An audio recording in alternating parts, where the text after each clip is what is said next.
The pain came 3 days early. Lyra Emberfell knew the moment fire ignited in her veins that she was going to die. Not from the heat itself, though it burned through her body like wildfire consuming dry timber.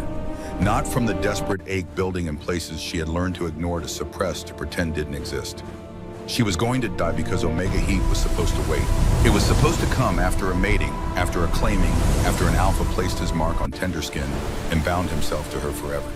That was the natural order. That was how the moon goddess designed their kind. But Lyra's heat didn't care about natural order. It arrived 3 days early, on a morning when frost painted the windows of her small room white and her breath misted in the cold air. She had woken to cramping, so severe she couldn't stand, couldn't walk, couldn't do anything but curl into a ball and bite down on her blanket to muffle the sounds clawing their way up her throat. The scent poured off her in waves, sweet like honeysuckle, rich like cream, impossible to hide. And in the Emberfell pack, where every wolf lived in close quarters and secrets died before they could take root, there was nowhere to run. Lyra heard them coming. Heavy footsteps in the hallway outside her door. Raised voices, her mother's pleading tones high and desperate. Her father's silence, which somehow felt worse than shouting. Then Garrick's voice cutting through the chaos like a blade through silk. "Open the door." 3 words. That was all it took. Lyra pressed her face into the pillow and tried to remember how to breathe. Garrick Ashenlord had been courting her for 6 months. He was handsome, powerful, third in line to lead the Emberfell pack. Every unmated Omega in their territory would have killed for his attention. But he had chosen Lyra, or so she had thought. The door crashed open. Lyra didn't look up. She couldn't. Shame burned hotter than the heat in her blood, more painful than the cramping in her belly. 3 days early, Garrick's voice carried no warmth. No recognition that this was the woman he had kissed under the full moon just last week. The woman he had whispered promises to, the woman he had said he would claim when the time was right. The time was supposed to be right in 3 days. "I'm sorry." Lyra's voice came out broken, barely audible. "I don't know why." "Of course you don't." Garrick stepped closer. Lyra could smell him now, pine and smoke and winter air.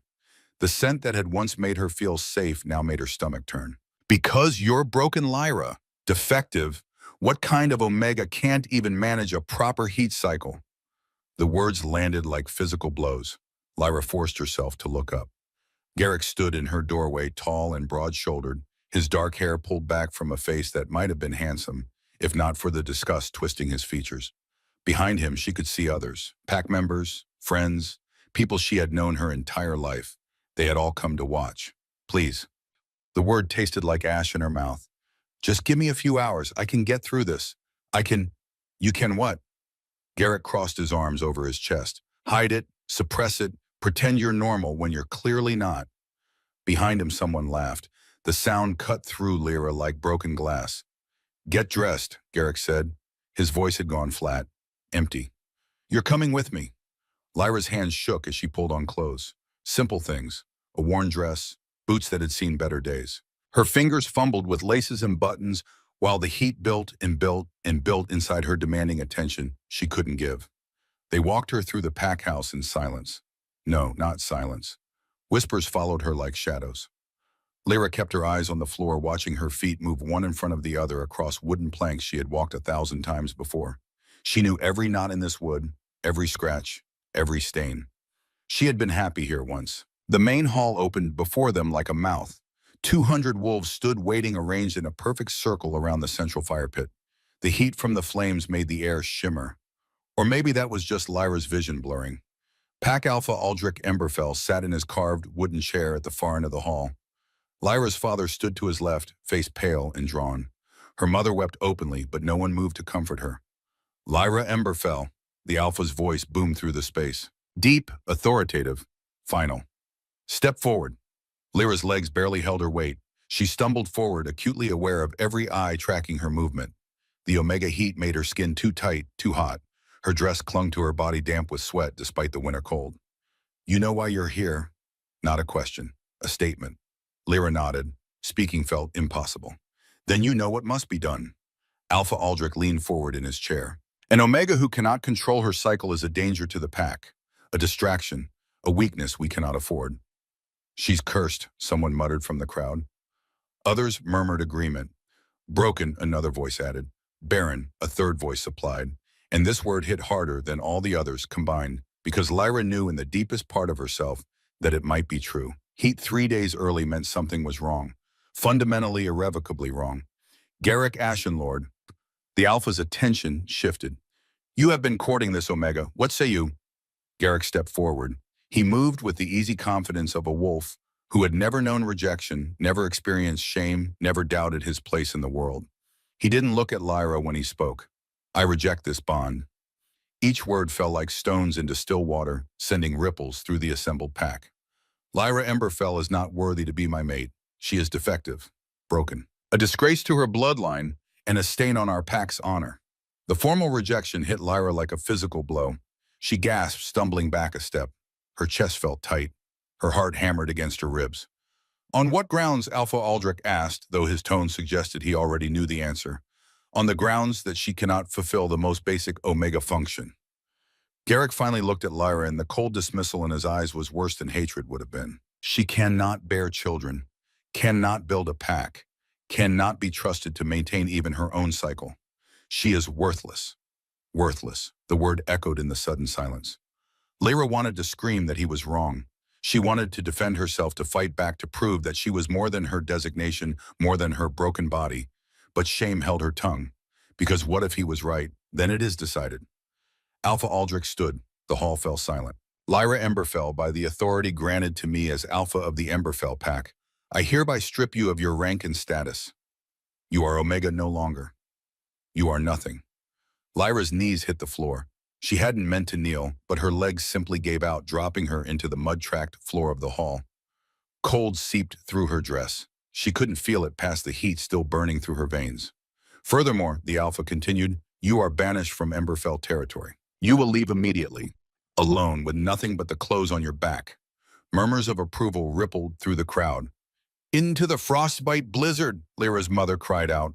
Aldrich, please, that's a death sentence. Then perhaps the moon goddess will show more mercy than we have. The Alpha's expression remained carved from stone. Take her to the border. Release her on the north side where the storm is strongest. Strong hands gripped Lyra's arms, hauling her to her feet. She didn't resist. What would be the point? Two male wolves she had known since childhood dragged her toward the door, and Lyra caught one final glimpse of Garrick's face. He looked relieved. The walk to the border took an hour. Snow had begun to fall, fat flakes that caught in Lyra's hair and melted against her feverish skin. The guards didn't speak to her. They didn't need to. Their grip on her arms said everything necessary about what they thought of the broken Omega. They were marching to her death. The temperature dropped with every step they took northward. By the time they reached the boundary markers, Lyra's breath came out in white clouds, and her fingers had gone numb despite the heat raging inside her. Beyond the markers, the world disappeared into white. The frostbite blizzard lived up to its name. Wind howled like a living thing, driving snow horizontal across the landscape. Visibility ended 3 feet from Lyra's face. The cold hit like a wall, stealing the air from her lungs. This is where you die, one of the guards said. Not cruel, just factual. No wolf survives the frostbite in heat. The fever will burn you out while the cold freezes what's left. May the moon goddess have mercy on your broken soul, the other guard added. Then they shoved her forward across the boundary line and turned back toward warmth and safety and home. Lyra stood alone in the screaming white void. The blizzard swallowed her whole. She walked because stopping meant death. One foot in front of the other, again, again, again. The snow reached her knees, then her thighs, making each step a battle against wind and weight and her own failing body. The heat made everything worse. While the blizzard tried to freeze her, her Omega biology fought back with fire that consumed her from the inside. Lyra's skin burned, her muscles cramped. Sweet honeysuckle scent poured off her in waves that the wind scattered into nothing. No Alpha would find her here. No one would claim her. She would die alone, exactly as Garrick had said she deserved. Time lost meaning in the white. Lyra might have walked for minutes or hours. She couldn't tell. Couldn't think past the pain and the cold and the desperate animal need to keep moving. When she fell, snow cushioned the impact. Lyra lay face down in a drift, too exhausted to rise. The cold didn't hurt anymore. That seemed like a bad sign, but she couldn't remember why. Her thoughts moved slow, thick like honey in winter. The moon goddess must really hate her, she thought distantly. To be born Omega, to be born broken, to be rejected so publicly, to die so alone. Something glowed behind her closed eyelids. Lyra forced her eyes open. Snowflakes caught on her lashes, blurring her vision, but she could still see the faint golden light emanating from her own hands. Her palms pressed flat against the snow, melting through the ice, leaving perfect handprints in the slush beneath. The glow intensified, pulsing in time with her heartbeat. The cramping in her belly shifted, changed. Instead of the sharp, demanding pain of Omega heat, Lyra felt something else. Something older. Something that had nothing to do with her designation and everything to do with power she didn't understand. The glow spread up her arms. Warmth followed, but not the feverish heat of her cycle. This was different. Controlled. Like sunlight trapped beneath her skin. Lyra pushed herself up. Her hands left glowing prints in the snow that faded slowly, the ice reluctant to return to cold. She stared at her palms. The light had dimmed but not disappeared entirely. A faint golden shimmer danced across her skin, beautiful and terrifying in equal measure. This wasn't normal. This wasn't Omega biology. This was something else entirely. A sharp crack split the air. Lyra's head snapped up. Through the driving snow, she could just make out a darker shape against the white, a cave entrance barely visible, hidden in the lee of a massive boulder. Shelter. She stumbled toward it, driven by instinct more than conscious thought. The cave mouth yawned before her like salvation, and Lyra fell into blessed darkness that offered protection from the killing wind. Inside, the blizzard's roar became a distant howl. Lyra collapsed against the cave wall, shaking from cold and heat and exhaustion. The glowing in her hands had faded to nothing, but she could still feel it lurking just beneath her skin, like a secret her body had been keeping. Her breathing echoed in the small space. She closed her eyes just for a moment, just to rest. The scent hit her first. Pine, clean and sharp, mixed with something darker, richer. Leather and smoke and rain-soaked earth. Alpha, 2 of them. Lyra's eyes flew open. She scrambled backward deeper into the cave until her shoulders hit solid rock. Her heart hammered against her ribs. Every instinct screamed at her to run, to hide, to make herself small and invisible. But she had nowhere left to run. As her eyes adjusted to the darkness, shapes resolved themselves from shadow. 2 massive forms lay sprawled across the cave floor, barely visible in the dim light filtering through the entrance. Men. No, not men. Alphas. Huge, even unconscious. One had dark hair that fell across a face too perfect to be real, if not for the vicious scar cutting from temple to jaw. The other looked identical, save for the absence of the scar and blood staining his shirt so dark it looked black in the shadows. They were dying. Lyra could smell death on them, sweet and cloying beneath the alpha musk. The one with the scar breathed shallow, each exhale rattling in his chest. The other didn't seem to be breathing at all. She should leave, should run back into the blizzard and take her chances with the cold. These were alphas, and she was a broken Omega in heat. The danger couldn't be more clear. But the golden glow was back, warming her palms, and Lyra found herself crawling forward instead of fleeing. Her hand touched the scarred alpha's chest. Lightning, pure electricity shot through her body so intense that Lyra cried out. The alpha's eyes snapped open, silver in the darkness, glowing like moonlight on water. His hands shot up, wrapping around her wrist with impossible speed. "Who?" he started, then stopped. His nostrils flared. His entire body went rigid. The other alpha moved. One moment unconscious, the next crouched in a fighting stance, despite the blood still seeping from multiple wounds. His eyes, identical silver, locked onto Lyra with an intensity that stole her breath. "Mate," he growled. The word hung in the air between them. No, that was impossible. Lyra was broken. Defective. No alpha wanted her, let alone 2. But the scarred alpha still held her wrist, and where his skin touched hers, golden light bloomed. Not from her alone. The glow spread from the point of contact, racing up his arm across his chest, illuminating the cave with warm radiance. "Impossible," the scarred alpha breathed. His grip on her wrist gentled, but didn't release. "You're dying," Lyra said, finding her voice. "You're both dying, I can feel it." And she could. Through the strange connection where their skin met, Lyra felt his pain as clearly as her own. Broken ribs, internal bleeding, a puncture wound that had just missed his heart. His twin was even worse, teetering on the edge of death. The glow in her palms intensified. "Let me help you," Lyra whispered. The scarred alpha studied her face. Silver eyes searched hers, looking for deception, for threat, for any reason to refuse. Whatever he found there made him nod. Lyra placed both hands on his chest. The golden light exploded outward, so bright she had to close her eyes against the glare.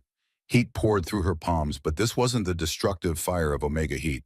This was pure, clean energy that flowed from somewhere deep inside her, through her hands into the broken alpha beneath her touch. She felt his ribs knitting back together, felt torn muscle reweaving, felt the puncture wound in his chest closing the internal bleeding, stopping the poison in his system burning away to nothing. The scarred alpha gasped. His back arched off the cave floor. His hand tightened on her wrist, not in pain, but in shock. "Thorn," the other alpha rasped. "Brother, I'm fine." Thorn's voice came out stronger than it had any right to. "Let her heal you too, Caius." Lyra shifted to the second alpha without thinking. The moment her hands touched Caius's blood-soaked shirt, the same golden light erupted. The same impossible healing energy poured through her into him. This time she could feel more than just his wounds. Through the connection, Lyra sensed his presence. Not his thoughts exactly, but his essence. Ancient, powerful, lonely in ways that had nothing to do with being alone. And beneath all of that, a recognition that resonated in her very bones. Mate. Her omega biology knew it, even if her mind refused to accept it. These alphas, these identical twins, were meant to be hers. The moon goddess had created them for each other, had woven their destinies together before any of them drew their first breath. The healing took minutes or hours. Lyra couldn't tell. All she knew was the golden light, the flow of energy, the feeling of broken things becoming whole beneath her touch. When the glow finally faded, Lyra swayed. Exhaustion crashed over her like a wave. She had poured everything into healing. These strangers had given them every scrap of energy she possessed. Strong arms caught her before she hit the ground. "Easy," Thorn murmured. He cradled her against his chest and Lyra was too tired to protest. "You saved us. Rest now." "Who are you?" Lyra managed to ask. Speaking felt like moving through honey. "Why were you dying in a cave?" The twins exchanged a look over her head. Some wordless communication passed between them too fast for Lyra to follow.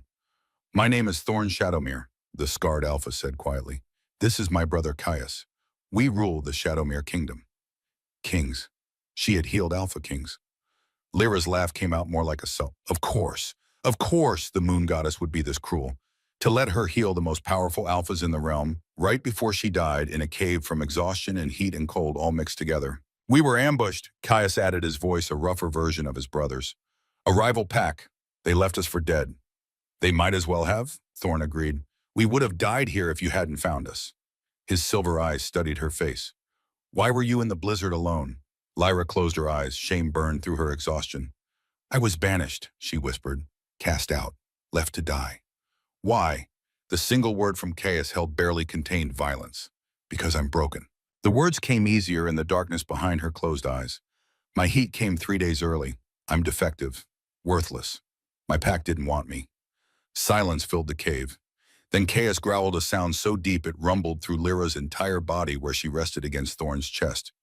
"You're not broken," Thorn said. His hand came up to cup her face gentle despite the strength she could feel coiled in his body. "Look at me." Lyra forced her eyes open. Thorn's face filled her vision close enough that she could count. His eyelashes could see gold flecks in his silver eyes. "You just healed wounds that should have killed us both," he said. Each word precise, deliberate, carrying weight. "You pulled us back from death itself. That's not broken, little healer. That's power. Ancient power that has nothing to do with your designation." "I don't understand," Lyra breathed. "Neither do we." Caius shifted closer, bracketing her other side. Two massive alphas surrounding one exhausted omega in a cave, while a blizzard raged outside. "But we're going to figure it out." "We," Lyra echoed. "You're our mate," Thorn said simply. "The bond formed the moment you touched me. You felt it. We all felt it." "That's impossible," Lyra protested weakly. "I'm broken. Defective. No alpha wants." "We want you." Caius's hand joined his brother's, cupping the other side of her face. "We've been alive for 500 years, little healer. We've waited that long for the moon goddess to send us our mate. Do you really think we'd let you go now that we found you?" Lyra's heart hammered against her ribs. This couldn't be real. This had to be a fever dream, a hallucination brought on by heat and cold and exhaustion. But Thorn's hands felt solid and warm against her skin. Caius's scent wrapped around her like a blanket. The mate bond hummed between all three of them, growing stronger with every passing second. "I don't even know you," Lyra said. Her voice came out small and certain. "Then let us fix that." Thorn's thumb stroked across her cheekbone. "Let us take you home. Let us prove that you're not broken, not defective, not any of the lies your pack told you. Let us show you what it means to be claimed by Alpha Kings." Caius added, his voice dropping into a register that made heat pool low in Lyra's belly. Not the destructive heat of her omega cycle, but something warmer, safer, wanted. Lyra's eyes burned with tears she refused to shed. She had spent her entire life being told she wasn't enough. Too weak, too broken, too omega to matter. But these alphas looked at her like she was precious, like she was powerful, like she was exactly what they had been searching for. The blizzard, Lyra managed. We're trapped here until... We'll wait it out, Thorn interrupted. We're not going anywhere. Not without you, Kias agreed. The cave fell quiet except for the distant howl of wind and the sound of 3 wolves breathing in sync. Lyra's exhaustion dragged at her, pulling her down into darkness. She fought it, afraid that if she slept, she would wake to find this all a dream. But Thorn's arms tightened around her, solid and real and safe. Sleep, little healer, he murmured against her hair. We'll keep watch. We'll keep you safe. And then when you wake, Caius added, his hand settling over hers, we'll begin teaching you what it truly means to be ours. The promise in those words should have terrified her. Instead, Lyra felt something unfurl in her chest. Something that had been locked away for so long, she had forgotten it existed. Hope. Her eyes drifted closed. The last thing she felt before sleep claimed her was golden light blooming where the 3 of them touched, warm and bright and alive. The broken omega was broken no longer. The healing had just begun. Lyra woke to silk, not the rough wool blankets she had known her entire life, not the thin threadbare sheets from her room in the Emberfell pack house. This was silk, cool and smooth against her skin, sliding like water across her shoulders as she shifted. Her eyes opened to a ceiling painted with stars. Not real stars. Golden paint carefully applied in constellations she recognized from childhood stories. The moon goddess's chariot, the hunting wolves, the lovers who became the twin moons that rose only once every 100 years. This wasn't the cave. Lyra sat up too fast. The room spun. She pressed a hand to her forehead, waiting for the dizziness to pass, and only then noticed what she was wearing. A nightgown. White silk that probably cost more than everything her family had owned combined. Someone had bathed her, changed her, put her in this massive bed with its carved posts and heavy curtains, currently pulled back to reveal a room that belonged in a palace. Because it was a palace. The memories crashed back. The blizzard, the cave. 2 dying alphas who had called her mate. Alpha Kings. You're awake. Lyra's head snapped toward the voice. Thorn Shadowmere stood by the window, backlit by afternoon sun that turned his dark hair to black fire. The scar on his face looked less vicious in the golden light, more like a mark of survival than damage. He was beautiful in a way that made Lyra's chest ache. Where am I? Her voice came out rough from disuse. Shadowmere Palace. Thorn moved away from the window with fluid grace. He wore formal clothes, now black and silver, that emphasized his powerful build. You've been asleep for 2 days. 2 days. My heat, Lyra started, then stopped. She waited for the familiar cramping, the burning need, the desperate omega biology that had gotten her banished.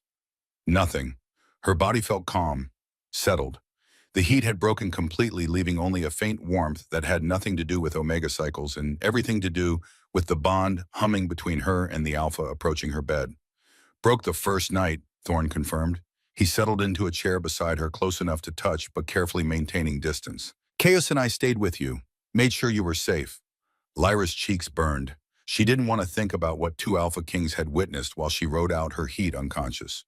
The sound she must have made. The scent she must have released. Nothing happened, Thorn said quietly, reading her expression. We would never claim you without your explicit consent, little healer. The bond doesn't give us that right. Little healer, the endearment settled over her like a blanket, warm but not suffocating. You carried me here, Lyra said. Not a question. After the blizzard cleared, Thorn's silver eyes held hers. We couldn't exactly leave our mate in a cave. There was that word again. Mate. Lyra pulled her knees to her chest, wrapping her arms around them. The silk nightgown pulled around her like water. She felt small in this massive bed, in this enormous room, in a palace that made the Emberfell pack house look like a child's toy. I don't understand any of this, she admitted. The healing, the bond. Why the moon goddess would give a broken omega to 2 kings. You're not broken, as Thorn's voice carried an edge of command. Say that again and I'll prove it to you. Heat that had nothing to do with omega biology flared in Lyra's belly.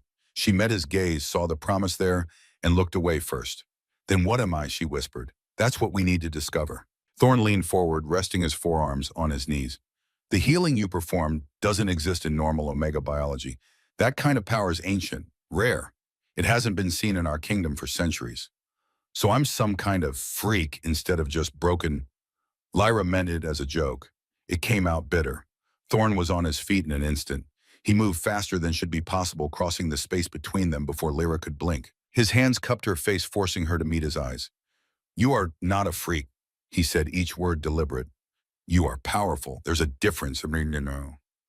This close, Lyra could see the gold flecks in his silver eyes, could smell his scent, pine and smoke, and something uniquely him, could feel the electric current running between them where his skin touched hers. The bond pulled, insistent, demanding. Lyra's hands came up to grip his wrists, not to push him away, just to hold on.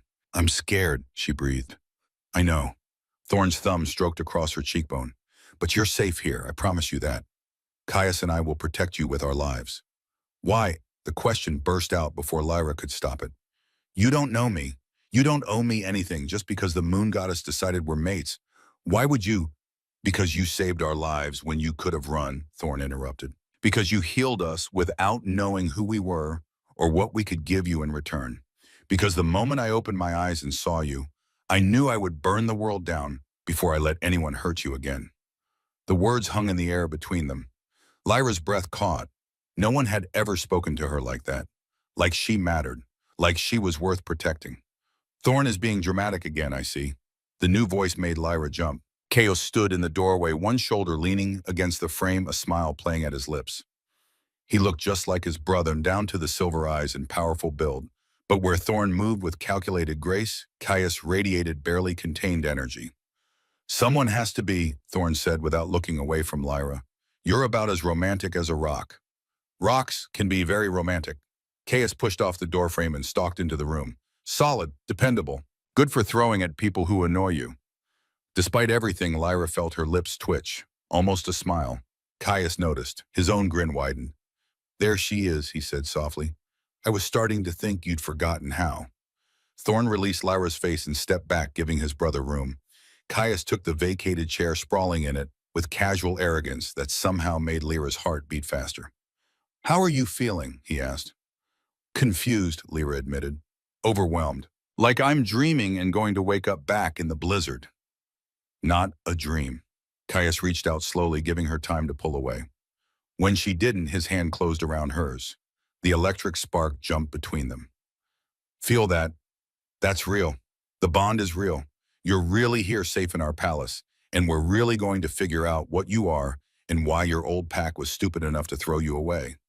Lyra's throat tightened. She blinked against the burn in her eyes. "Don't cry," Caius said, alarmed. "I'm terrible with crying. Thorne, you handle crying." "You're doing fine," Thorne said, but he moved closer anyway, settling on the bed beside Lyra. Let her feel what she needs to feel. And that permission, simple and freely given, broke something open in Lyra's chest.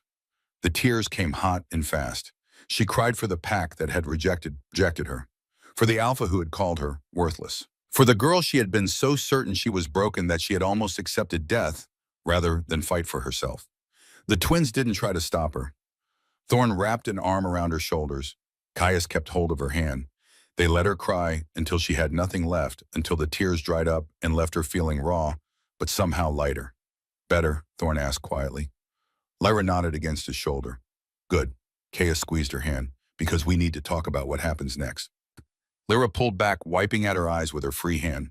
Both alphas watched her with identical expressions of concern mixed with something darker, something possessive.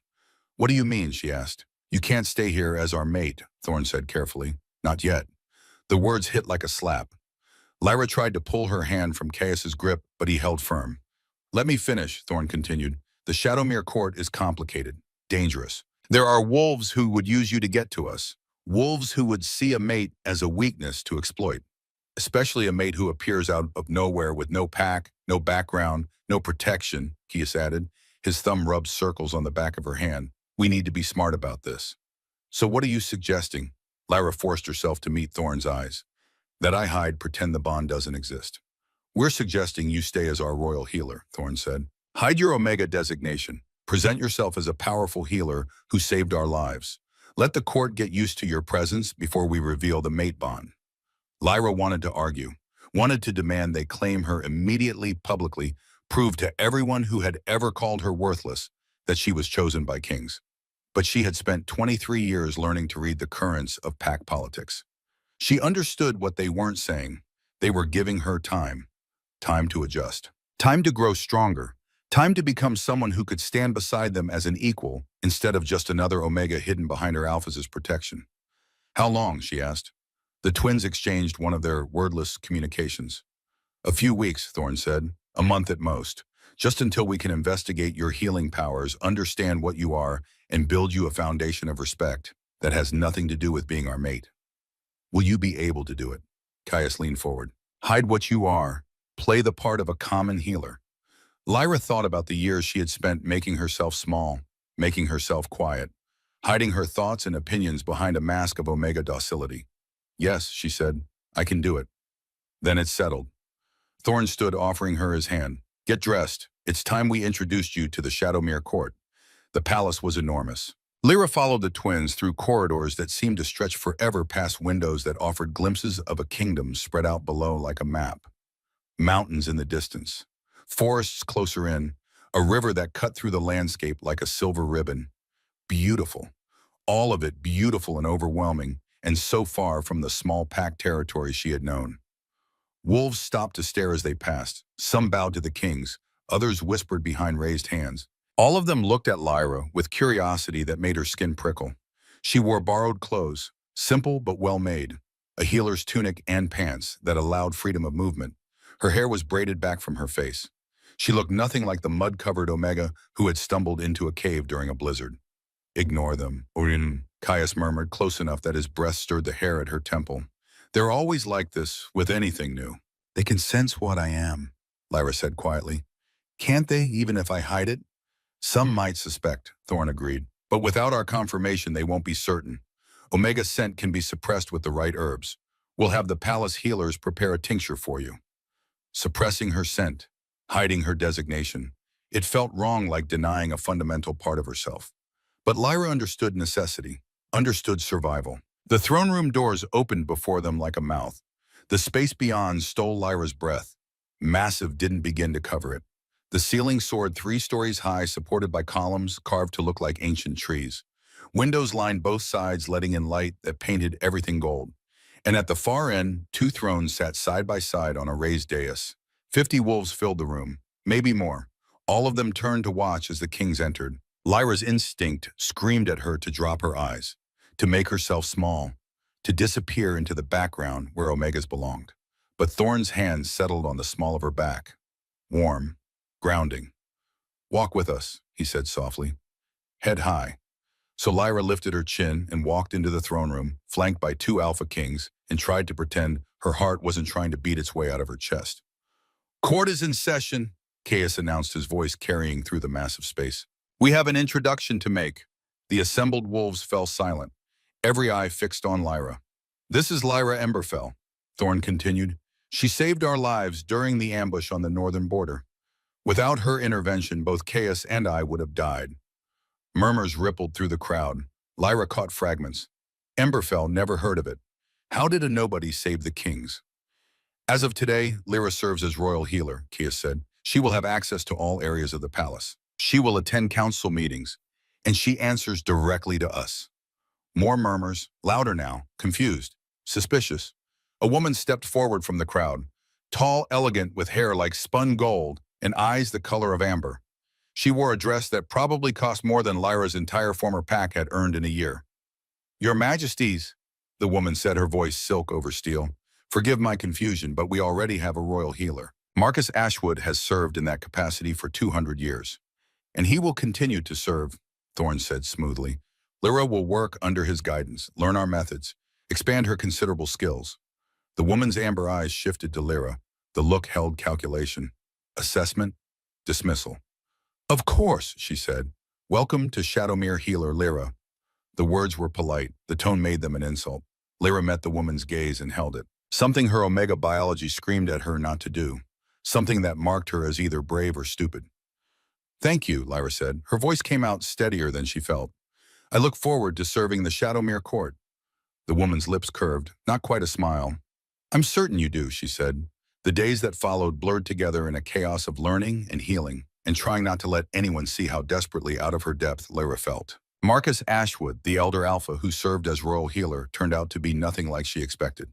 Ancient beyond imagining, with white hair and eyes that had seen centuries, he welcomed Lyra with genuine warmth. "The kings speak highly of your abilities," he said on her first day in the healing wing. "Show me what you can do." Lyra worked. She healed warriors who came to the wing with training injuries. She learned the palace's extensive stores of herbs and medicines. She studied anatomy texts that made her previous education look like child's scribbles, and slowly, carefully, she let her power out. Not the full golden glow that had saved the kings. That would draw too much attention. But enough to speed healing, to ease pain, to prove she belonged in this role. Marcus watched everything with those ancient eyes. "You're holding back," he said one afternoon 3 days into her tenure. Lyra's hands stilled over the warrior she was treating. A sprained ankle, simple enough that she should have been able to heal it in minutes instead of the careful hours she was taking. "I don't know what you mean," she said. "Yes, you do." Marcus leaned against the wall, arms crossed. "You have power, girl. Real power. The kind that doesn't come from study or practice. It's in your blood." Lyra's heart hammered. She forced herself to keep working, wrapping the warrior's ankle in careful bandages. "I'm just a healer," she said. "And I'm just an old wolf who's seen too much to be fooled." Marcus pushed off the wall. "But I won't press. When you're ready to trust me, I'll be here." He left her alone with the sleeping warrior and thoughts that spun like a storm. The twins visited every day. Thorn came in the afternoons after his morning council meetings. He would find Lyra in the healing wing and convince her to take breaks she desperately needed. They walked in the palace gardens talking about everything and nothing. He taught her about Shadowmere politics, the noble families, the alliances that held the kingdom together, the enemies who waited for any sign of weakness. "You're smarter than you pretend to be," he said one day while they sat beside a fountain shaped like a leaping wolf. "I spent my whole life pretending to be less," Lyra admitted. "It was safer." "You don't have to be safe here." Thorn's hand found hers, their fingers lacing together. "You can be exactly who you are." But Lyra didn't know who that was anymore. The broken Omega from Emberfell felt like a stranger. The powerful healer the Shadowmere court was beginning to respect felt like a mask. Somewhere in between was the real her, the woman the twins saw when they looked at her with silver eyes full of promises she didn't know how to accept. Caius came at night. He would appear at her door after dinner, grinning like a wolf who had caught particularly interesting prey, and drag her to the training grounds. "You need to know how to defend yourself," he said the first night. "This court is full of predators, and I won't always be there to protect you." So Lyra learned to fight. She was terrible at first, small and weak compared to the warriors Caius usually sparred with. But she was fast, and she learned quickly, and Caius had infinite patience when it came to teaching her. "There," he said, catching her wrist when she finally landed a blow to his ribs. "Feel that? That's you fighting back. That's you refusing to be a victim." Sweat dripped down Lyra's back. Her muscles ached. She had never felt more alive. "Again," she demanded. Caius laughed, delighted, and came at her again. The touches built, small at first, hands brushing, shoulders bumping. Thorn steadying her when she stumbled on garden paths. Caius catching her when she lost her balance during training. Every contact sent electricity singing through Lyra's veins. Every spark made the bond stronger, more insistent, harder to ignore. She started dreaming about them. Both of them. Dreams that made her wake, gasping the silk sheets tangled around her legs, heat pooling low in her belly, that had nothing to do with Omega biology and everything to do with want. 2 weeks passed, then 3. Lyra fell into a rhythm, healing during the day, walking with Thorn in the afternoons, training with Caius at night, learning to navigate court politics, growing stronger, growing confident. The broken Omega from Emberfell disappeared. In her place stood someone new, someone powerful, someone who could look a room full of nobles in the eye and not flinch. But the mate bond pulled tighter every day. Lyra could feel both twins even when they weren't near. Could sense Thorn's calm focus during council meetings.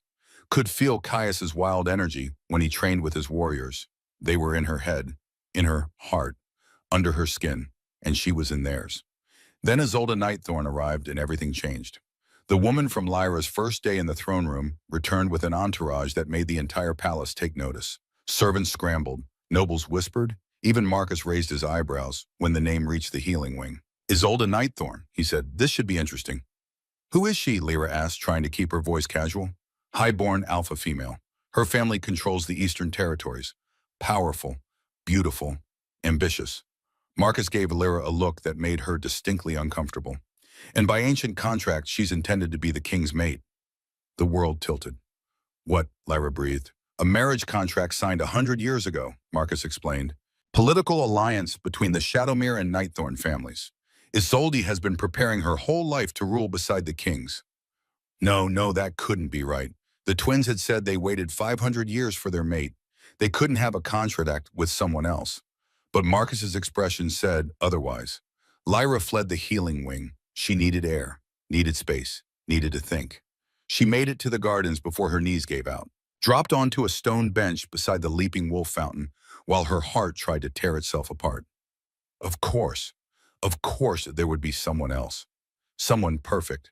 Someone who belonged in this world of politics and power and ancient contracts.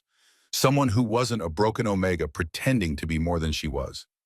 There you are. Lyra's head jerked up. Thorn stood on the path, concern written across his features. I felt your distress through the bond, he said, moving closer. What happened to Isolde Nightthorn? Lyra managed. The name tasted like ash. Marcus said she's your intended mate, that there's a contract. Understanding flashed across Thorn's face. He was beside her in an instant, kneeling in front of the bench, so they were eye to eye. There was a contract, he said, signed by our father. We never agreed to it. But, Lyra, look at me. Thorn cupped her face in both hands. The moment we scented you in that cave, any other contracts became meaningless.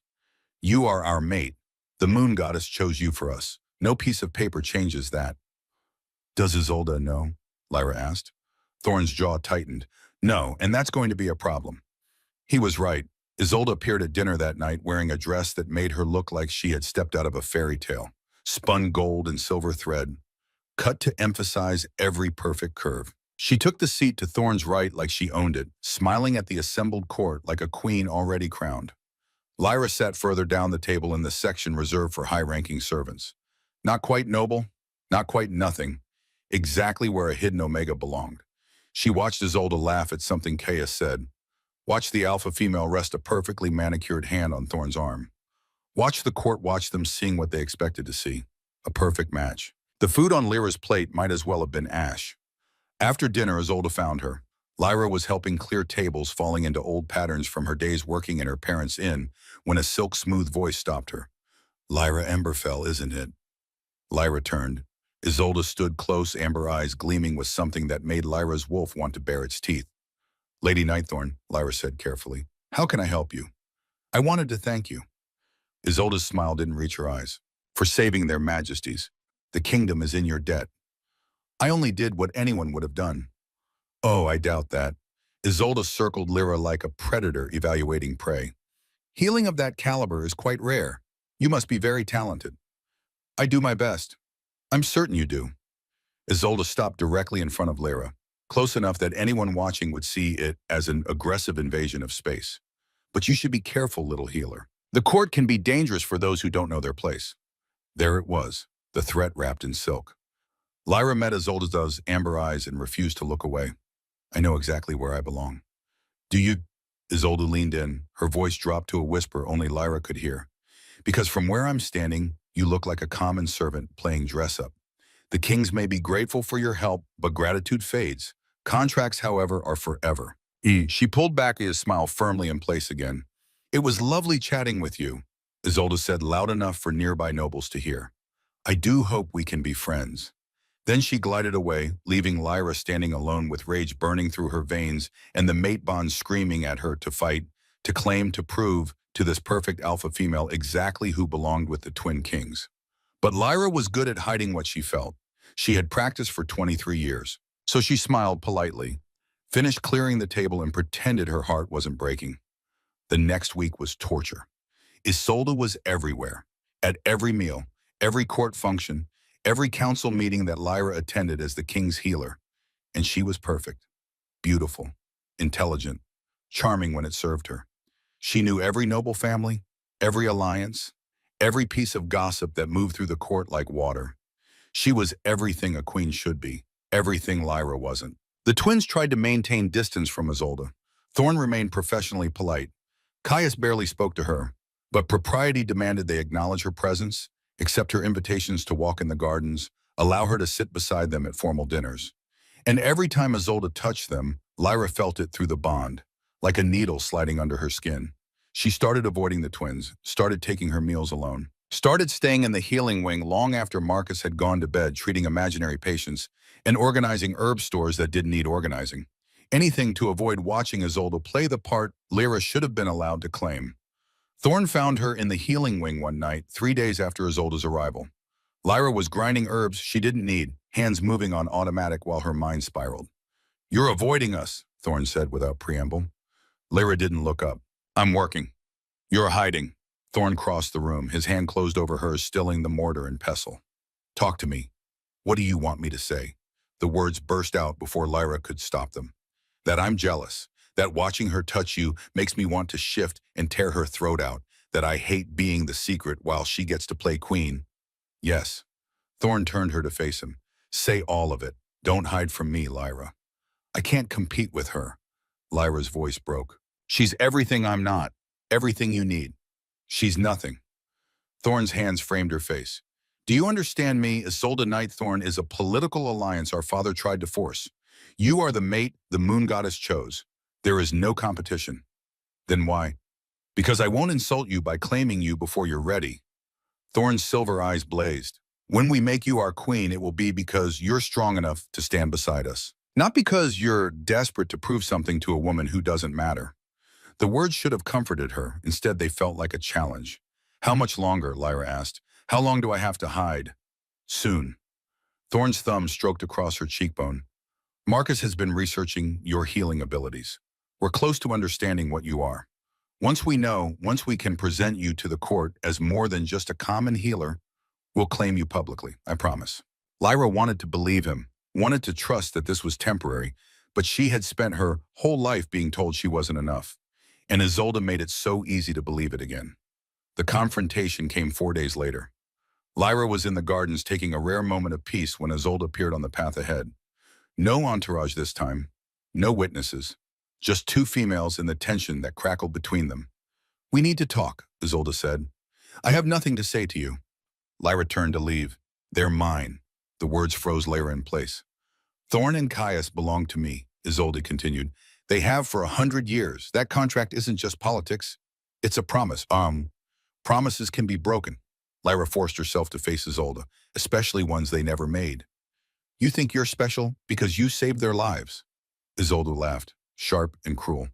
"You're a temporary distraction, a pretty toy they'll play with until they remember their duty.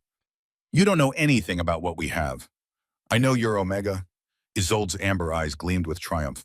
"Don't look so shocked. I can smell it on you even through whatever suppressants you're using. You're hiding what you are because you know you're not good enough." Lyra's hands clenched into fists. Her wolf rose close to the surface, snarling. "The kings have a choice," she said through gritted teeth. "And they didn't choose you." "They haven't chosen you either." Isolde moved closer. "Or you'd be wearing their marks. You'd be sitting at their right hand. You'd be queen instead of playing healer and pretending you belong." The words hit every insecurity Lyra had been nursing, every fear, every doubt.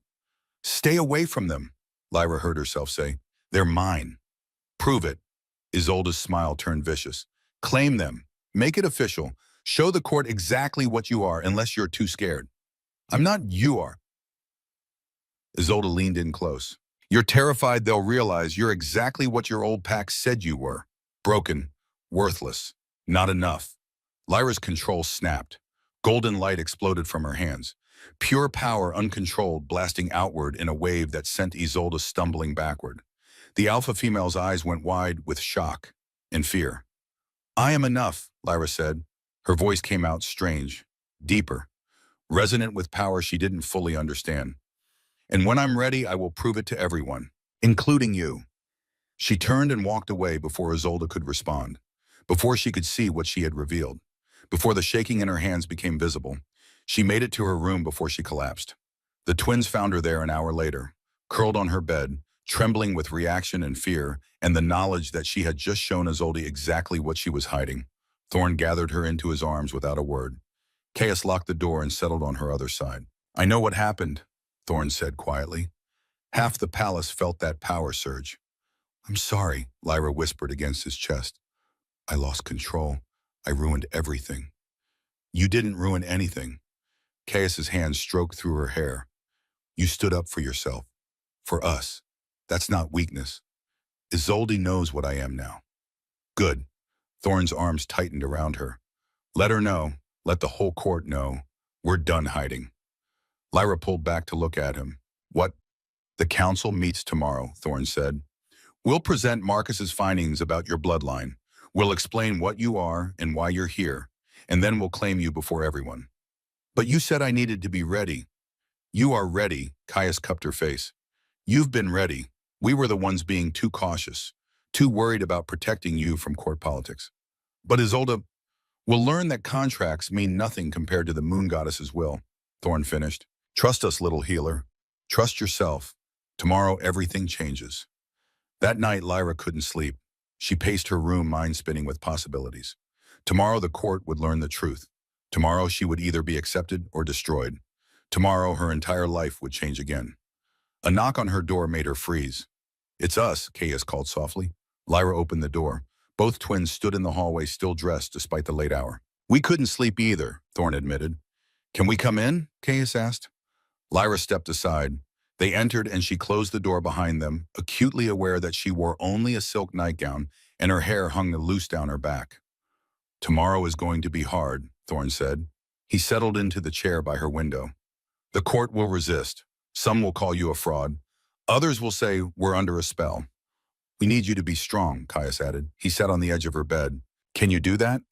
Lyra thought about the Omega who had knelt in mud while her pack rejected her, about the girl who had nearly died in a blizzard, about the healer who had spent 3 weeks hiding what she was. That girl was gone. In her place stood someone new, someone who had touched death and brought life, someone chosen by the moon goddess herself. I can do it, Lyra said. There's one more thing. Thorne stood crossing to where Caius sat. Before we claim you publicly, we want to explain what it means, what we're asking of you. The twin mating ritual, Caius said. His silver eyes held hers. It's different from a normal claiming. How? Lyra's voice came out breathier than she intended. Thorne moved behind her. She was bracketed between them now. Safe. Surrounded. First lick on, Thorne murmured against her ear. I mark you here. His finger traced the left side of her neck. My claim. My promise to protect you forever. Lyra shivered. Then swallow, Caius continued. His hand came up to mirror his brother's on the right side of her neck. I mark you here. My claim. My promise to cherish you always. And then, Lyra barely recognized her own voice. Then we both claim you completely, they said together. Mind, body, soul, the bond becomes permanent, unbreakable.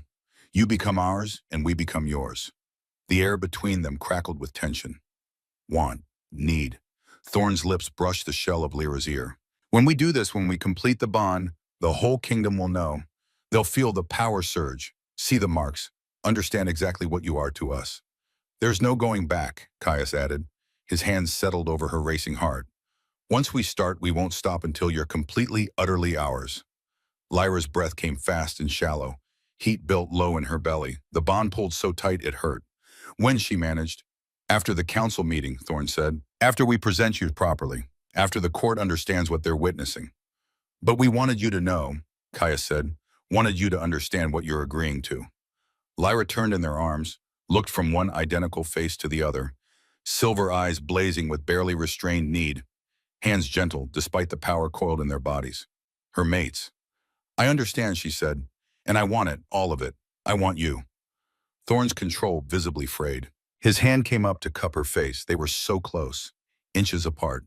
His breath mingled with hers. Tomorrow, he promised. Tomorrow we make you ours. He leaned in. Lyra's eyes drifted closed. Their lips were a breath apart when urgent footsteps pounded down the hallway outside. All three of them froze. A sharp knock. Your Majesties. A guard's voice strained but controlled. Lord Blackwood has called an emergency council session. He's demanding it convene at dawn regarding the mate bond revelation. Reality crashed back in. Thorne pulled away with visible effort. Caius growled low in his chest. Blackwood must have heard about the garden incident, Thorne said, though his eyes never left Lyra's face. He's forcing our hand. We need to prepare, Caius agreed. Make sure Marcus has everything ready. Go, Lyra said, forcing herself to step back. I'll be fine. But Caius caught her hand as he passed, brought it to his lips, pressed a kiss to her palm that felt like a brand. Tomorrow, he said, No more interruptions. No more waiting. We claim you before the entire court. Then they were gone, and Lyra was alone with a racing heart and a bond that screamed for completion. Tomorrow her life would change forever. Tomorrow she would become a queen, if she survived the council meeting first. The council chamber filled with dawn light. Lyra stood outside the massive doors, hands clasped to keep them from shaking. Inside, 50 of the most powerful wolves in the Shadowmere kingdom waited to judge her, to decide if she was worthy, to determine if a broken Omega from nowhere deserved to stand beside their kings. Marcus Ashwood appeared at her elbow. The ancient healer looked older this morning, lines of worry carved deep around his eyes. "Are you ready?" he asked quietly. Lyra thought about everything that had led to this moment. The rejection, the blizzard, the healing. 3 weeks of hiding what she was while Isolde played queen. "No," she admitted, "but I'll do it anyway." Marcus smiled, warm despite his concern. That's exactly what a true Luna would say. The doors opened. Lyra walked into chaos made formal. The council chamber stretched before her like a cathedral, all soaring ceilings and ancient stone. Wolves lined both sides, arranged by rank and family. She recognized some faces from her weeks in the palace. Others were strangers who looked at her with open skepticism. Thorn and Caius sat on twin thrones at the far end. They wore their crowns today, circlets of silver that caught the light. Royal, powerful, untouchable. But their eyes found hers across the distance, and the mate bond pulled tight between them. Not untouchable, hers. Isolde Nightthorn stood to Thorn's right, wearing a dress that cost more than most wolves earned in a year. She smiled when Lyra entered, sharp, knowing, like a cat that had already caught the mouse.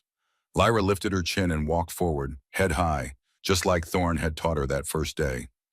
"The council will come to order," Thorn's voice rang through the chamber, deep, authoritative, final. "We are gathered to discuss a matter of kingdom security and historical importance." Murmurs rippled through the assembled wolves. "3 weeks ago, my brother and I were ambushed on the northern border," Thorn continued. "We would have died if not for intervention by our royal healer, Lyra Emberfell. What we did not reveal at the time was the nature of her healing abilities." All eyes turned to Lyra. She forced herself to keep breathing. "Elder Marcus Ashwood has been investigating these abilities," Caius said. "Marcus, please share your findings." The ancient healer stepped forward. He carried a leather-bound book so old the pages crackled when he opened it. "The healing performed on their majesties was not common Omega magic," Marcus began. His voice carried clearly through the silent chamber. "It required no herbs, no preparation, no learned technique. The power came from bloodline alone." He turned a page. The sound seemed impossibly loud. "I have spent 3 weeks researching every healing lineage in recorded history," Marcus continued. "Cross-referencing abilities, tracing family trees, consulting texts that predate the current kingdom. And I have found only one match." The silence grew teeth. Lyra Emberfell is the last living descendant of the Lunaris bloodline. The chamber exploded. Wolves leapt to their feet. Voices rose in denial, shocked disbelief. Lyra stood frozen while chaos swirled around her. Lunaris. The first children of the moon goddess. The original wolves who had walked the earth when magic still ran wild. They were legends, myths, stories told to children about a time when wolves could heal with a touch and speak to the moon herself. They weren't real, except she was standing here, and Marcus was saying she came from them. "This is absurd," someone shouted from the crowd. Lord Blackwood, if Lyra remembered correctly. "The Lunaris bloodline died out centuries ago." "We thought so," Marcus agreed calmly. "But the evidence is irrefutable. Lyra bears the mark of binding on her collarbone, a seal placed at birth to suppress her power until she was strong enough to control it." Lyra's hand flew to the small scar she had carried her entire life. A crescent moon barely visible unless you knew to look for it. She had always thought it was just a birthmark. "The seal is breaking," Marcus said. "Every time Lyra uses her power, it weakens. Eventually, it will shatter completely, and her full abilities will emerge." "What abilities?" Isolde's voice cut through the noise. Sweet as honey, deadly as poison. "Forgive me, Elder Marcus, but healing hardly seems like a threat to anyone." "The Lunaris bloodline could do far more than heal," Marcus said. He turned another page in his ancient book. "They could see the future, command the elements, shift into forms that made normal wolves look like children's toys. And according to prophecy, the last Lunaris would either unite the fractured kingdoms or destroy them all." The temperature in the room seemed to drop 10 degrees. "Prophecy." Thorn leaned forward on his throne. "You didn't mention a prophecy." Because I only found it last night, Marcus admitted, buried in texts so old I needed permission from the Royal Archives just to access them. He read from the book. When the last Lunaris rises marked by twin bonds of silver and gold, she shall gather the scattered kingdoms beneath one crown, or see them burn in the fires of her awakening. Every wolf in the chamber turned to look at Lyra. She felt their stares like physical weight, fear, awe, suspicion, all of it pressing down until she could barely breathe. Twin bonds, someone whispered. The kings are honored to claim Lyra as our mate. Caius finished rising from his throne. The bond formed the moment she touched us. The moon goddess chose her for us, and we accept that choice with gratitude. The chamber erupted again, this time with shock that made the previous chaos look mild. Your Majesties, Lord Blackwood protested. With all due respect, you already have a contracted mate. Isolde Nightthorn has been... The contract is void, Thorn said flatly. It was made without our consent by a father who is long dead. The moon goddess supersedes all mortal agreements. Isolde's face went white, then red. You can't be serious. We are completely serious, Caius said, his hand extended toward Lyra. Come here, little healer. Stand with us. Lyra's feet moved before her mind could catch up. She walked through the crowd of staring wolves, climbed the steps to the dais, and took Caius's offered hand. The electric spark jumped between them. Visible, undeniable. Half the council gasped. The mate bond is real, Thorn said. Any wolf here can scent it, see it, feel it in the air between us. This is a trick, Isolde said. Her voice shook with barely controlled rage. Some kind of magic to make you believe. It's not magic. Marcus's voice cut through her protest. It's biology. The moon goddess's design. You cannot fake a true mate bond. Then she's using her Lunaris abilities to manufacture it, Isolde insisted, to trap the kings with ancient power. Enough. The single word from Thorn carried such command that every wolf in the chamber fell silent. You will not insult our mate with baseless accusations. Lyra has done nothing but heal and serve since arriving at this palace. She has earned her place here. By hiding what she is, Isolde's amber eyes blazed. By pretending to be a common healer instead of admitting she's some kind of ancient weapon. I didn't know what I was. Lyra's voice came out stronger than she expected. I grew up thinking I was broken. Defective. My Omega heat came early and my pack cast me out to die. Everything I've learned about my bloodline, about my abilities, I discovered here. With Marcus's help. She met Isolde's gaze and held it. I'm not a weapon, Lyra continued. I'm not a trick. I'm just a wolf who was rejected by everyone until these kings showed me I was worth saving. And if that threatens you, Lady Nightthorn, perhaps you should ask yourself why. The silence that followed felt heavy enough to crush stone. Then someone started clapping. Slow, deliberate, mocking. A man stepped from the shadows at the back of the chamber. Tall, scarred, with eyes that held nothing but malice. Lyra's blood turned to ice. Garrick Ashenlord, the Alpha who had rejected her, who had called her worthless, who should have been hundreds of miles away in Emberfell territory. Touching speech, Garrick said, his voice dripped with contempt. But you forgot to mention the part where you're cursed, where your broken biology threatens any pack foolish enough to keep you. What are you doing here? Thorn was on his feet, power radiating from him in waves that made the air shimmer. How did you get into my palace? I was invited, Garrick said. He gestured to Isolde. By your intended mate, who happens to share my concerns about this little Omega and her convenient power. No, Lyra looked at Isolde, saw the triumph in the alpha female's eyes, saw the confirmation. They had been working together. Lady Nightthorn, Caius growled. Explain, now. I investigated Lyra's past, Isolde said, no trace of shame in her voice. When she appeared out of nowhere with suspicious abilities, I thought it prudent to learn where she came from. What I found was enlightening. She pulled a scroll from her dress and handed it to Thorn. He read it, face going dark with fury. This is a report from the Emberfell Pack Alpha, Isolde continued, confirming that Lyra was rejected for being defective, that her early heat marked her as cursed, that she was banished as a danger to the pack. I never hid that, Lyra said, her hands clenched into fists. I told you I was rejected, cast out. You didn't mention that your former pack believes you're cursed by dark magic, Isolde countered. Or that Alpha Aldrich warns that any pack harboring you will face the same curse. Oh, lies. All lies wrapped in just enough truth to sound believable. The Emberfell Alpha is a fool, Thorn said coldly, Who mistakes power for curse because he's too weak to recognize the difference? Or he's trying to protect other packs from making his mistake, Garrick said. He moved closer to the dais and Lyra's wolf snarled a warning. I tried to claim her. Did she mention that I courted her for months, planned to make her my mate? Until her heat came wrong and I realized what she really was. A liar, Lyra breathed. You rejected me publicly, called me worthless. To save the pack, Garrick said smoothly, an Omega who can't control her own cycle is dangerous. Add ancient power to that instability, and you have a recipe for disaster. He turned to address the council directly. I came here to warn you, Garrick said. Lyra Emberfell, or whatever she's calling herself now, is not a blessing from the moon goddess. She's a threat. The prophecy Marcus read speaks of destruction as much as unity. Do you really want to risk your kingdom on the broken Omega?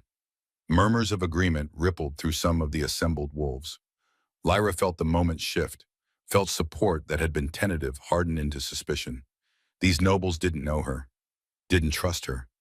And Garrick's words fed every fear they had been too polite to voice.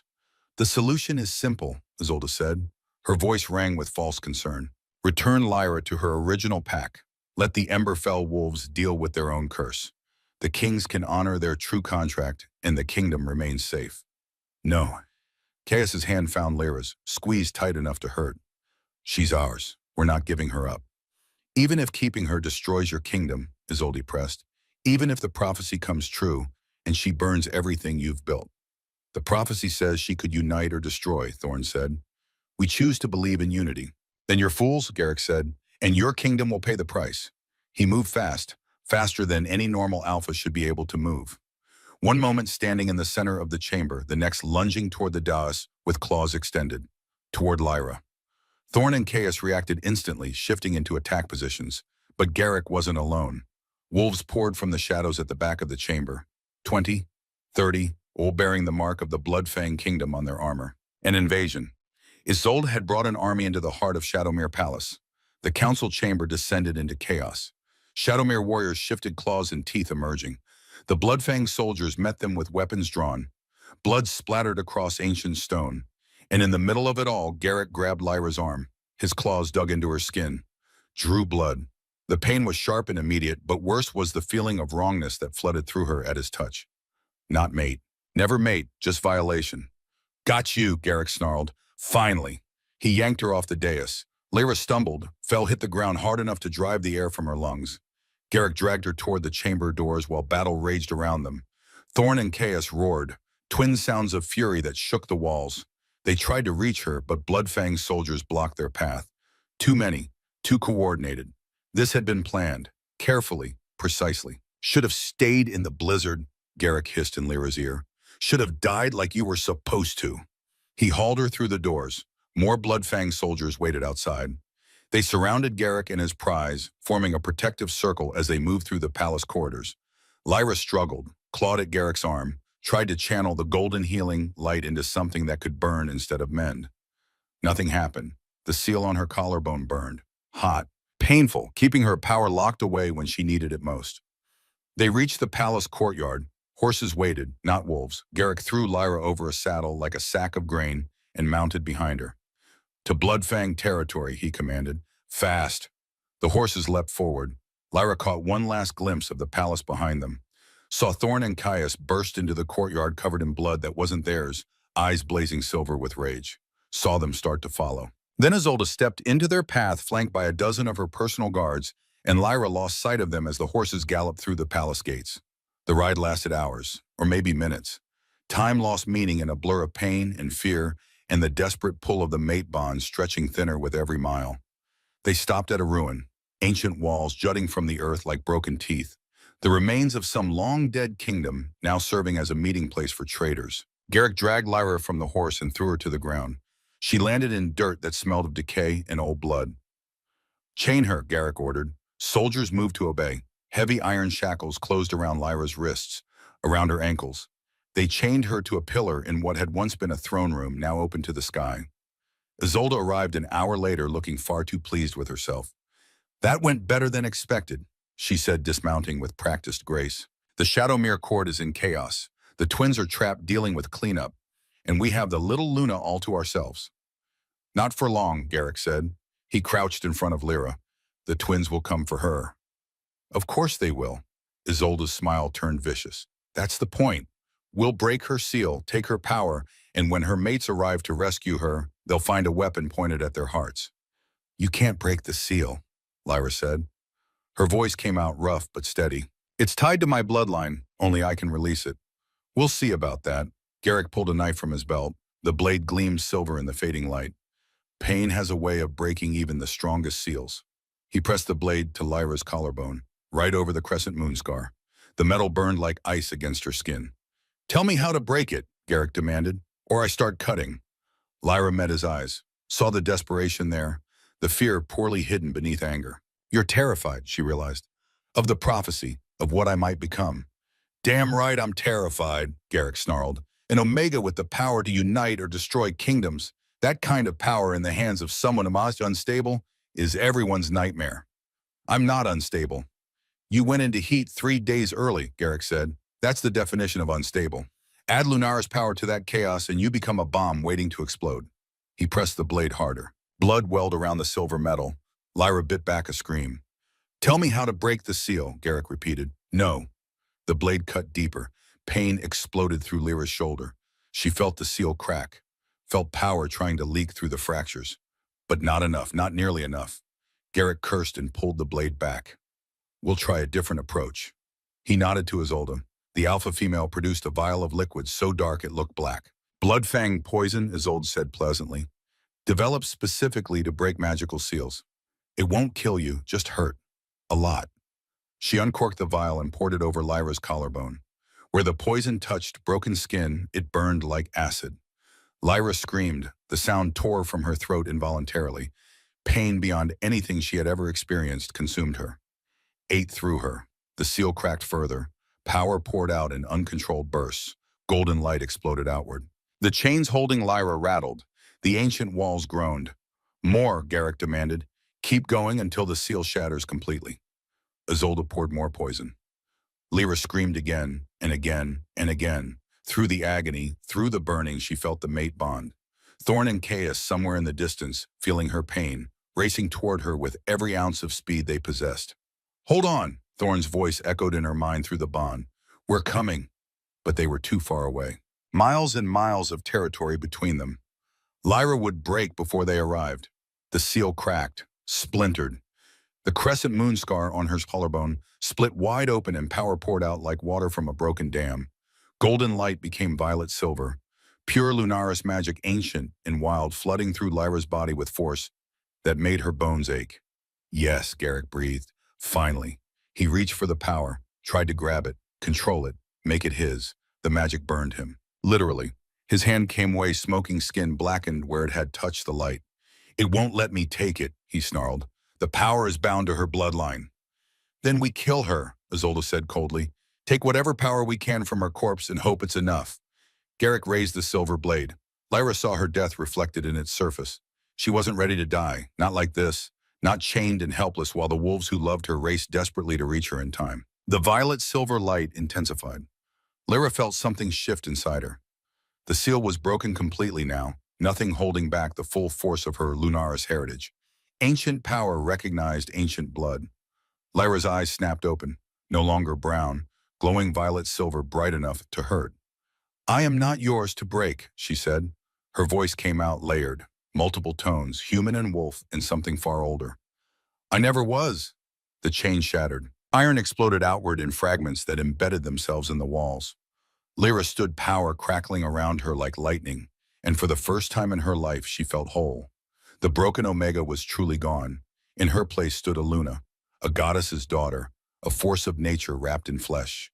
Garrick stumbled backward. Fear replaced the greed in his eyes. No, this isn't possible. You wanted my power, Lyra said. The violet silver light spread from her hands up her arms. Let me show you what it really is. She shifted, not into a normal wolf, into something that made normal wolves look like puppies. White fur erupted across her skin. Her bones realigned. Her body grew, and grew, and grew. When the shift completed, Lyra stood twice the height of a normal wolf. Her fur glowed white with violet undertones. Her eyes blazed silver bright enough to read by. Power radiated from her in waves that made the air shimmer. The Luna form, the shape of the first wolves. The goddess's chosen children made flesh and fury. Garrick tried to run. Lyra was faster. She moved like lightning, crossing the distance between them in a heartbeat. One massive paw caught him mid-flight, slamming him to the ground hard enough to crack stone. "Please," Garrick gasped. Blood ran from his mouth. "I was just trying to protect my pack." "By torturing me," Lyra's voice came out as a rumble that shook the ruins. "By trying to steal what was never yours." "I'm sorry," Garrick wheezed. "I was wrong, I see that now." "You were wrong when you called me worthless," Lyra said. "When you rejected me publicly. When you left me to die in a blizzard. You don't get to be sorry now." She raised her paw, claws extended, each one the length of a dagger. Garrick screamed. The sound cut off abruptly as Lyra struck. Quick, clean. Merciful despite everything. She turned to face Isolde. The alpha female had backed against the wall, amber eyes wide with shock and fear. "You wanted to be queen," Lyra said. "Wanted the power that came with standing beside the Shadowmere kings." "I was promised," Isolde whispered. "The contract means nothing," Lyra finished. "You were never their mate, never chosen by the moon goddess. Just a political arrangement made by wolves too concerned with power to consider destiny." Isolde straightened her spine. Some of her composure returned. "So what now? You kill me too. Prove you're just as dangerous as everyone feared." Lyra considered. The power thrumming through her veins wanted blood, wanted vengeance, wanted to eliminate every threat to her mates, her bond, her future. But she was more than power, more than instinct. She was Lyra, the healer, the woman who saved lives instead of taking them. "No," Lyra said. She shifted back to human form, stood naked and covered in blood that wasn't hers but didn't care. "I'm going to let you live, so you can tell everyone what happens when they threaten what's mine." Isolde's face went pale. "Run," Lyra said, one word, layered with command that made Isolde's wolf whimper in submission. "Run to whatever kingdom will have you, and know that if you ever threaten my mates again, I won't be this merciful." Isolde ran. Lyra stood alone in the ruins, power still crackling around her, and felt the mate bond surge. They were close. So close. Thunder of hooves. Thorn and Chaos burst into the clearing, followed by an army of Shadowmere warriors. They were in wolf form, massive and deadly eyes blazing silver with rage. They skidded to a stop when they saw Lyra. Human, naked, standing over Garrick's body with violet silver light still dancing across her skin. The twins shifted back to human, covered in blood and dirt and looking more dangerous than Lyra had ever seen them. "Are you hurt?" Thorn demanded. He crossed to her in 3 strides, hands running over her body, checking for injuries. "I'm fine," Lyra said. "The seal broke. I killed Garrick." Isolde ran. "We'll hunt her down," Caius promised. He shed his cloak and wrapped it around Lyra's shoulders. "Make sure she never threatens you again." "Later," Lyra said. She was shaking now, reaction setting in. "Right now I just need—" Both twins pulled her into their arms, surrounded her. Let her feel their solid presence, their safety, their fierce protection. "We felt you break," Thorn murmured against her hair. Felt the seal shatter. The power that came through the bond was terrifying. Caius finished. "Beautiful, ours." Lyra laughed. It came out half-sob. I shifted, fully, into Luna form. "We know," Thorn said. "Half the kingdom probably felt it. That kind of power doesn't hide." "Good." Lyra pulled back to look at them. "I'm done hiding. Done pretending to be less than I am. If the court can't accept what I am, what we are together, then they can leave," Caius said firmly. "We rule this kingdom, not them, and we choose you." "We've always chosen you," Thorn added, "from the moment we scented you in that cave. Nothing changes that." Lyra felt tears burn her eyes. "I love you, both of you. I should have said it sooner." "We know," they said together. "We feel it through the bond." "But it's nice to hear," Caius added with a grin. They rode back to Shadowmere Palace as the sun set. Lyra sat in front of Caius, wrapped in his cloak, while Thorn led the procession. The warriors who had come to rescue her formed an honor guard around them. By the time they reached the palace, word had spread. The courtyard filled with wolves. Hundreds of them.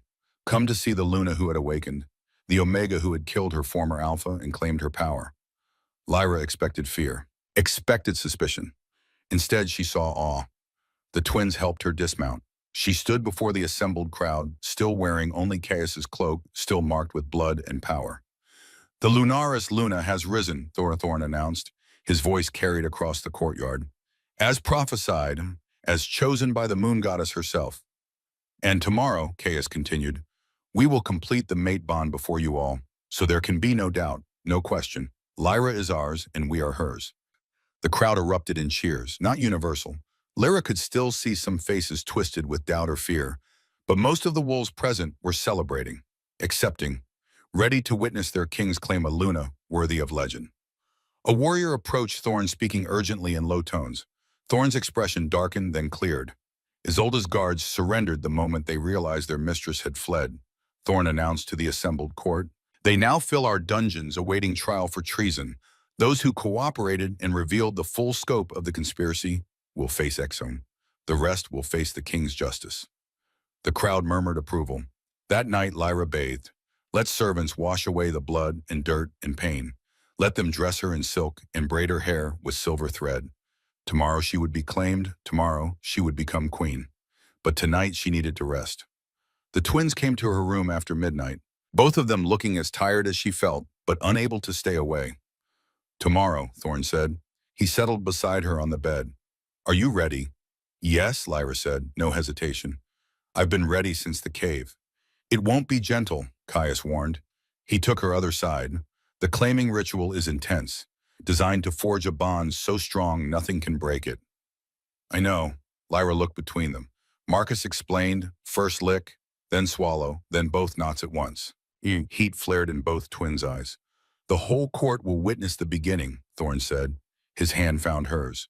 See the marks we place, but the completion happens in private, just the three of us. And after, Lyra asked. After you'll be Luna Queen, Caius said. Officially, permanently, bound to us for as long as we all live. Which given our bloodlines could be a very long time, Thorn added. Lyra smiled. Good, I'm not going anywhere. When they held her between them until she fell asleep. Safe, loved, chosen. The ceremony began at dawn. The throne room had been transformed. Every surface covered in white flowers that released sweet perfume into the air. Candles everywhere, hundreds of them, turning the space into something magical. 5,000 wolves filled the room and spilled out into the courtyard beyond. Every pack in the Shadowmere Kingdom had sent representatives. Even some from neighboring territories come to witness history. Lyra wore white silk that flowed like water. Her hair hung loose down her back. No jewelry, no adornment, just her and the power that thrummed beneath her skin. The twins wore their crowns and formal robes. They looked like the kings they were. Powerful, dangerous, hers. Elder Marcus stood before the twin thrones, ancient and dignified, ready to officiate. We are gathered, Marcus's voice rang through the space, to witness the completion of a mate bond chosen by the moon goddess herself. To see two kings claim their Luna. To welcome the Lunaris bloodline back to the world of wolves. Lyra walked forward. The crowd parted for her like water. She climbed the steps to the dais where her mates waited. Thorn took her left hand, Caius her right. Between them she felt complete. The twin bond is sacred, Marcus continued. Rare, powerful. When two alphas share one mate, the bond becomes threefold, unbreakable, eternal. He gestured for them to face each other. Thorn moved first. His hand cupped Lyra's face, tilting her head to expose the left side of her neck. First lick, he murmured, just for her. My claim, my promise. His tongue traced the sensitive skin where her neck met her shoulder. Once, twice.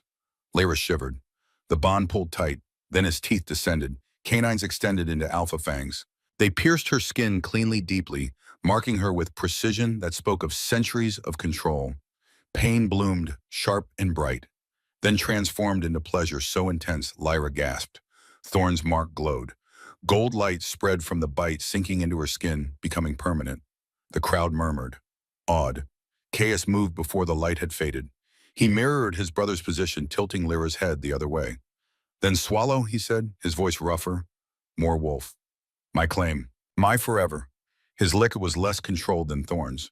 More passion. More need. Then his teeth sank in, matching his brother's mark on the opposite side. The pain was familiar this time. The pleasure even more intense. Lyra's knees would have buckled if both twins weren't holding her. Caius's mark glowed silver. It spread like Thorn's had permanent and perfect. Now Lyra bore twin marks, gold on the left, silver on the right, glowing bright enough that everyone in the throne room could see them.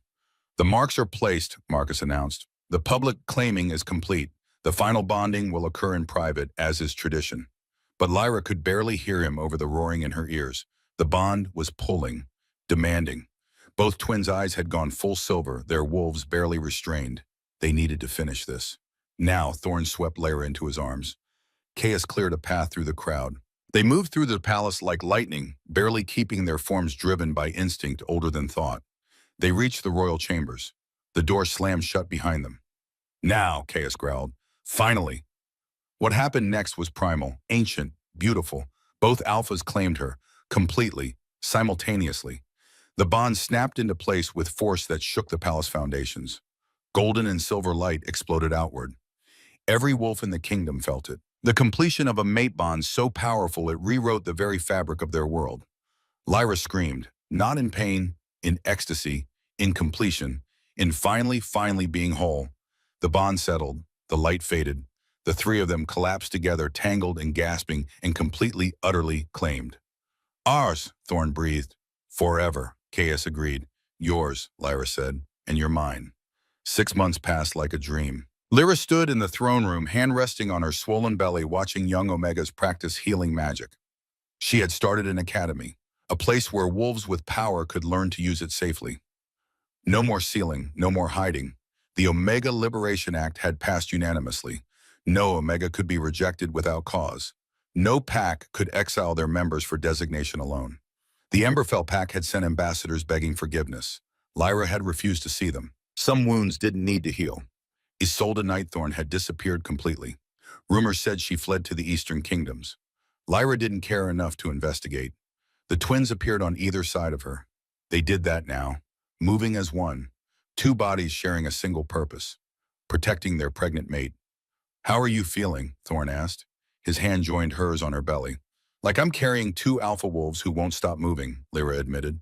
They're strong, Chaos said. His hand settled beside his brother's, like their mother. Lyra smiled. She could feel the babies inside her. Twin boys, already showing signs of the power they would inherit.